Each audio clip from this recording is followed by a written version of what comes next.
Friends, ఈ అమ్మాయి ప్రతిరోజు స్కూల్ కి వస్తుంది అండ్ ఈ అమ్మాయి చాలా అల్లరి పిల్ల. ప్రతిరోజు తన టీచర్ ని ఇబ్బంది పెడుతూ ఉంటుంది. ఇంకొక రోజు ఈ అమ్మాయి ఒక ఐఐటి స్టూడెంట్ టాపర్ టీవీలో ఇంటర్వ్యూ ఇచ్చేది చూస్తుంది. దాని తర్వాత ఈ అమ్మాయి అతన్ని తప్ప ఎవరిని లవ్ చేయదు అండ్ అతన్నే పెళ్లి చేసుకోవాలి అనుకుంటుంది. ఇక ఈ అమ్మాయి కూడా ఐఐటి చేయాలనే మనసు కలుగుతుంది. అందుకే ఈ అమ్మాయి తన చుట్టుపక్కల ఉండే ఐఐటి కోచింగ్ సెంటర్ లోకి వెళ్తుంది. ఇంకొక రోజు ఈ అమ్మాయికి తెలుస్తుంది తను ఇబ్బంది పెట్టిన టీచర్ కూడా ఒక ఐఐటి స్టూడెంటే అని. ఇంకా ఈ అమ్మాయి ధైర్యం తెచ్చుకుని ఆ టీచర్ దగ్గరకు వెళ్తున్నాడు. అతను చెస్ ఆడుతూ ఉంటాడు. ఇంకా ఈ వ్యక్తి ఐఐటి చేయడం అంటే జోక్ కాదు, నువ్వు ఏదైనా వేరే కోర్సులో జాయిన్ అవ్వపో అంటాడు. ఇంకా ఈ మాట చెప్పి ఈ వ్యక్తి అక్కడ నుండి వెళ్లిపోతూ ఉంటాడు. ఇంకా అప్పుడే చెస్ మీద ఉండేవన్నీ కింద పడిపోతే అది చూసి ఈ అమ్మాయి వాటన్నిటిని తీసుకొని ఇంతకు ముందు ఇవన్నీ ఏ ప్లేస్ లో అయితే ఉన్నాయో సేమ్ అదే ప్లేస్ లో పెట్టేస్తుంది. అది చూసి టీచర్ ఒక్కసారిగా ఆశ్చర్యపోతాడు.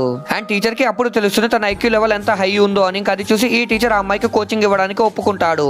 ఇంకా కొన్ని నెలలు కష్టపడి చదివి ఎగ్జామ్స్ రాసిన తర్వాత ఏం జరిగిందో చూసే ముందు మీకు డబ్బుల కంటే మీ అమ్మ ప్రేమ గొప్పదని భావిస్తే వీడియోని లైక్ చేసి ఛానల్ ని సబ్స్క్రైబ్ చేసుకొని కమెంట్ లో లవ్ యూ మా అని టైప్ చేయండి. చివరికి ఈ అమ్మాయి ఫస్ట్ అటెంప్ట్ లోనే ఐఐటి ఎగ్జామ్స్ క్లియర్ చేస్తుంది. అది చూసి టీచర్ కూడా చాలా సంతోషపడతాడు.